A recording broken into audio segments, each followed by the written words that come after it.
दोस्तों जियो financial service की बात करें तो स्टॉक के अंदर गिरावट है आज कुछ। और इस गिरावट के पीछे वजह बाज़ार में गिरावट का माहौल। लेकिन जियो फाइनेंशियल ने बिजनेस में शुरुआत कर दी है और आप देख सकते हो कि इस समय जो कंपनी ने नए प्रोडक्ट लॉन्च किए वो बिल्कुल गेम चेंजर है। किसी और ने नहीं सोचा वैसे प्रोडक्ट इन्होंने लाए। यानी आप समझ सकते हो कि अब शुरुआत हो चुकी है। जिस तरह से जियो टेलीकॉम ने बाज़ार में तूफान मचाया था और मार्केट शेयर अपना बढ़ा के आज नंबर 1 पोजीशन पे आए, बिल्कुल वैसा ही फाइनेंशियल सेक्टर में होने जा रहा है। जियो फाइनेंशियल की बिल्कुल वही रणनीति है। क्या आने वाले इसमें बाज़ार में तूफानी तेज़ी आएगी और जियो फाइनेंशियल कमाल करेगा, जानने की कोशिश करेंगे इस वीडियो के माध्यम से। अब Q1 भी आने वाला है, जिसको लेकर क्या उम्मीद बन रही है उसको भी समझने की कोशिश करेंगे इस वीडियो के माध्यम से। और आने वाले इसमें किस तरह से रणनीति बदलेगी, ये तो आप देखें तो इसका मार्केट शेयर काफ़ी बड़ा होने की पूरी उम्मीद है, क्योंकि ये फाइनेंशियल सेक्टर बहुत बड़ा सेक्टर है। काफ़ी सारा यहाँ पे निवेश आने की संभावना है।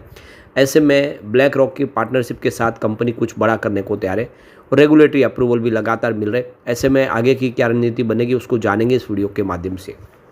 लेकिन फ्रेंड्स, उससे पहले अगर आप पहली बार हमारे चैनल पे आए तो चैनल को सब्सक्राइब कर दीजिए, एक बेल आइकॉन दबा दीजिए ताकि जब भी नया वीडियो बने पहला नोटिफिकेशन आपको मिले। वीडियो पसंद आए तो लाइक से जरूर कीजिए। चलो फ्रेंड्स, वीडियो स्टार्ट करते हैं। मैं हूँ आपका दोस्त SB दवे और हमारे अपने चैनल ऑनलाइन कमाई में आपका बहुत बहुत स्वागत है। तो सबसे पहले BSE सेंसेक्स की बात कर ले तो आप देखें तो लगभग 3 बजे के आसपास का टाइम है। अभी बाजार क्लोज होने में आधा घंटा बाकी है। तो BSE सेंसेक्स 83,275 के स्तर पे आपको इस समय दिखाई देगा, जहाँ पे 421 पॉइंट की गिरावट है, यानी 0.50% डाउन है BSE सेंसेक्स, आधा % के आसपास की गिरावट है। जबकि शुरुआत पॉजिटिव हुई थी, उसके बाद में आप देखें तो बाजार ने कुछ अच्छी तेज़ी बनाने की कोशिश की।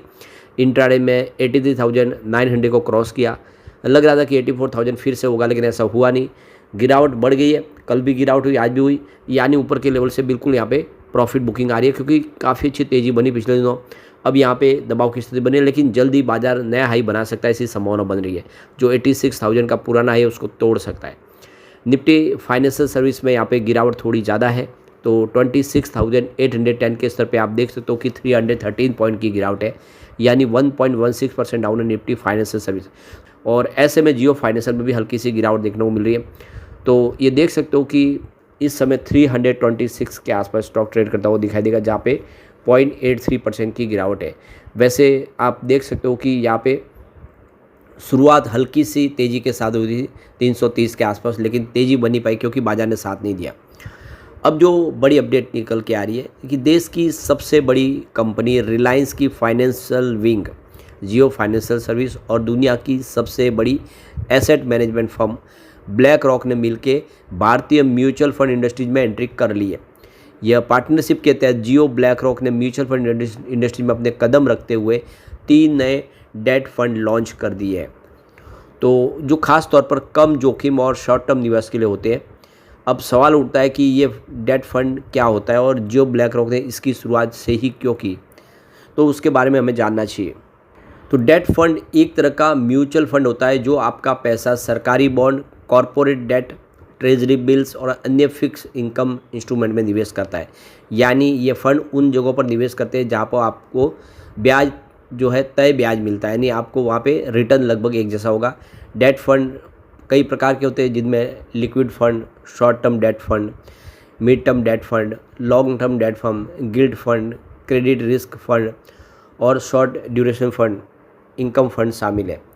इन फंड्स को चुनते समय अपनी निवेश की अवधि, रिस्क टेकिंग कैपेसिटी और रिटर्न की मिलने की संभावना को ध्यान में रखा जाता है। तो डेट फंड की बारे में अगर हम जानें तो कम रिस्क होता है, इसलिए रिटर्न होता है। शेयर मार्केट की तुलना में ये फंड कम जोखिम वाले होते हैं, इसलिए जिन निवेशकों को बाजार के उतार चढ़ाव से डर लगता है उनके लिए एक अच्छा ऑप्शन होता है डेट फंड्स।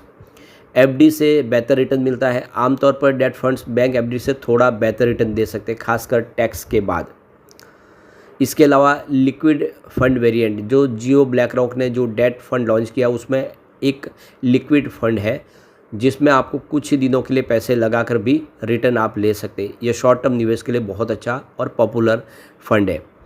टैक्स बेनिफिट होता है, तो डेट फंड्स में 3 साल से ज़्यादा समय के लिए निवेश करने पर long term capital gain tax लागू होता है, जो इंडेक्सेशन बेनिफिट के साथ आता है और टैक्स को कम कर सकता है।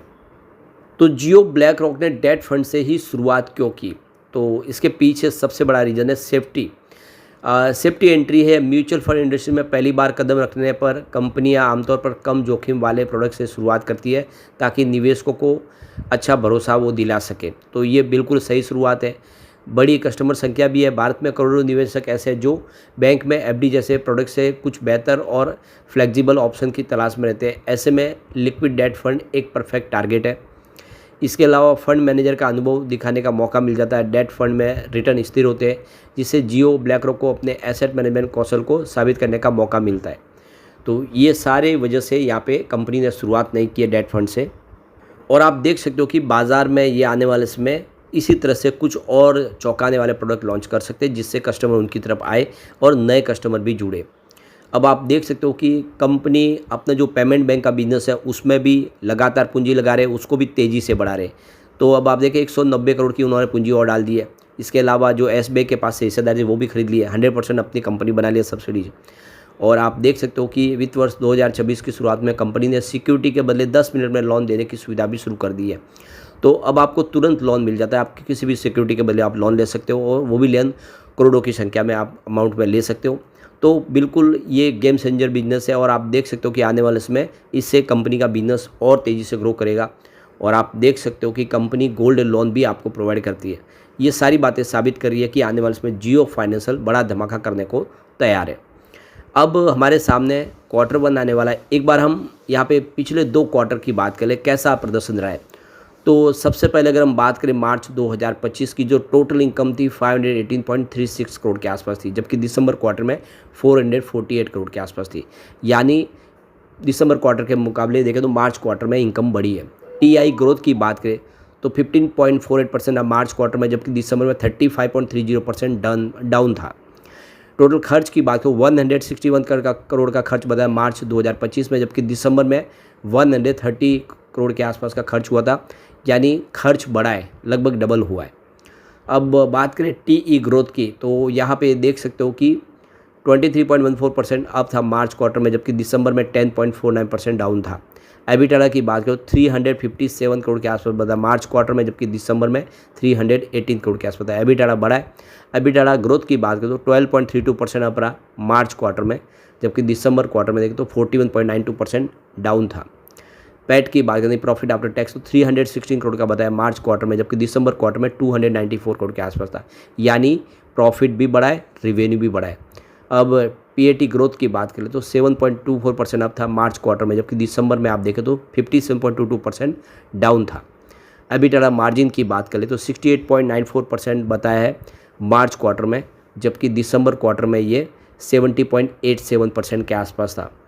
इसके अलावा नेट प्रॉफिट मार्जिन की बात करें तो 60.98% बताया था मार्च क्वार्टर में, जबकि दिसंबर क्वार्टर में अगर आप देखें तो 66.67% के आसपास था।